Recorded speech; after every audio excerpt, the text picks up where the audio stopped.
Before January the 6th, 2021, an attack on Congress and democracy at our Capitol at the hands of our own citizens was unimaginable.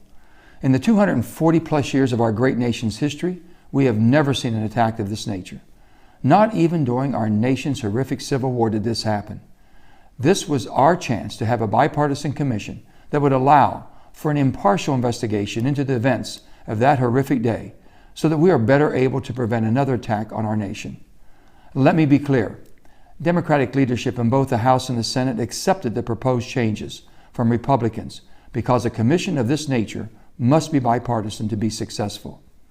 This commission passed the House with a bipartisan vote. The failed vote in the Senate had 6 brave Republicans, but that was 4 short of the 10 necessary to advance the legislation. Choosing to put politics and political election above the health of our democracy is unconscionable. And the betrayal of the oath that we each take is something they will have to live with. To the brave Capitol police officers who risk their lives every single day to keep us safe, the Capitol and congressional staff that work around the clock to keep Congress running, even the reporters who work hard to deliver congressional news to the American people, and every American who watched in horror as our Capitol was attacked on January the 6th, you deserve better, and I am sorry that my Republican colleagues and friends let political fear prevent them from doing what they know in their hearts to be right. This is Joe Manchin's statement in the aftermath of the Senate voting against legislation to create a January 6th commission. The vote was 54 in support and 35 against. But because our government is broken and we need 60 votes to move all legislation forward, those 35 votes won and the legislation failed. Now, so as not to bury the lead here, the obvious first comment here is this. The only reason that this legislation even needed 60 votes is because just a few Democratic senators, of which Joe Manchin is one, are holding on to this idea of preserving the filibuster. And so instead of being able to pass legislation with a majority, which might be normal in, say, a democracy, Democrats now have to reach the insurmountable threshold of 60 votes to pass anything. And Republicans don't even need to show up. They simply have to not have 10 defections and everything the Democrats try to pass will fail. That's the system being protected by virtue of keeping the filibuster intact. Remember too, it was Joe Manchin himself who said that the filibuster should hurt, that it should be painful. You consider going back to the old filibuster, sort of like Mr. Smith goes to Washington and Jimmy Stewart, where you want a filibuster, it's not an automatic 60 votes, you got to stay on the Senate floor and keep talking. The filibuster should be painful. It really should be painful, and we've made it more comfortable over the years. Not intentionally, maybe it just evolved into that. Maybe it has to be more painful. Maybe you have to stand there. There's things we can talk about. But just to be clear, with 30 seconds left, sure, you would consider making it a little harder to invoke the filibuster so that you just don't automatically have 60 votes that you need for any legislation. I'd make it harder to get rid of the filibuster. I'm supporting the filibuster. I'm going to continue to support the filibuster. I think it defines who we are as a Senate. I'll make it harder to get rid of it, but it should be painful if you want to use it.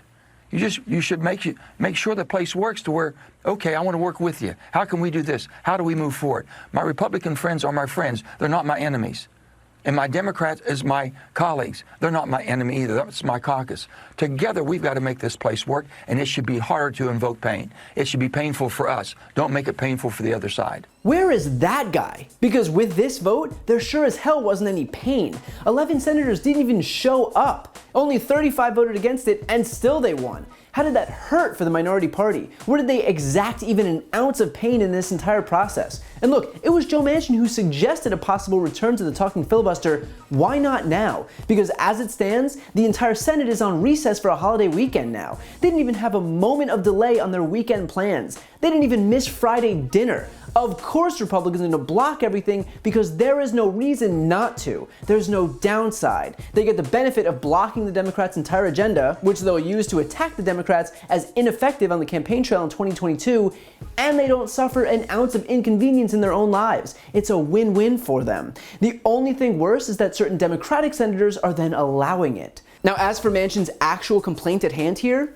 he's right. The fact that this commission was blocked is despicable. It's unprecedented and inexcusable and outright unacceptable. And he's right too about the fact that Democrats even accepted the demands set forth by Republicans. He's right that putting politics above the health of our democracy is unconscionable. He's right about all of that. So the question becomes, Knowing how bad of a situation this is, if you could do something to change it, wouldn't you? Or worse yet, knowing that Republicans are using you to continue exhibiting this unconscionable behavior with impunity, wouldn't you want to change that? The fact is that there is a cognitive dissonance we're seeing right now between this behavior by Republicans is bad and I won't do anything to push Republicans to change their behavior. If it really was as bad as he's claiming, you would think he'd take even a single step to change it. But it's the last line of this video that's especially striking. Manchin says this, "And I am sorry that my Republican colleagues and friends let political fear prevent them from doing what they know in their hearts to be right." But you don't have to be sorry that Republicans didn't do what was right, because that was to be expected. No one is expecting Republicans to do the right thing. This is the party that incited the attack. You'd be out of your mind to think that they would be the ones also demanding an investigation. And beyond that, Joe Manchin isn't responsible for what Republicans do, but what Joe Manchin is responsible for is Joe Manchin.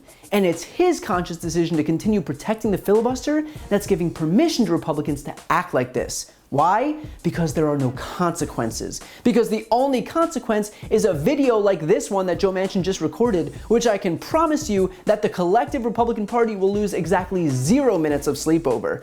So it's not Republicans that Joe Manchin has to apologize for, it's his decisions that serve as a permission structure for those Republicans. And look, we'll get an investigation into January 6th. It won't be a bipartisan commission, but Democrats will certainly move forward with the select committee, and Republicans may or may not accept the findings, but guess what? They probably wouldn't accept the findings of a bipartisan commission anyway. And beyond that, this whole thing is because the Republicans haven't exactly proven themselves to be able to accept any findings. But this issue of the filibuster will continue to present itself. And so the question for someone like Joe Manchin becomes whether he's willing to accept this continued obstruction in the name of bipartisanship that never actually materializes. They have no incentive to seek bipartisanship, and it's because Manchin has handed over his leverage. It's the one person who claims to want bipartisanship who's effectively made it impossible. And unless he wants to make these videos on a weekly basis, he should consider using some of the power he holds to actually allow our government to function. To see more videos like this, don't forget to subscribe. And for a deeper dive, check out my podcast, No Lie with Brian Tyler Cohen, where I discuss the week's top stories and interview major players in the world of politics, like Vice President Kamala Harris, White House Press Secretary Jen Psaki, Elizabeth Warren, Chuck Schumer, Katie Porter, Pete Buttigieg, Nancy Pelosi, and many more. Again, that's No Lie with Brian Tyler Cohen, available anywhere you listen to podcasts.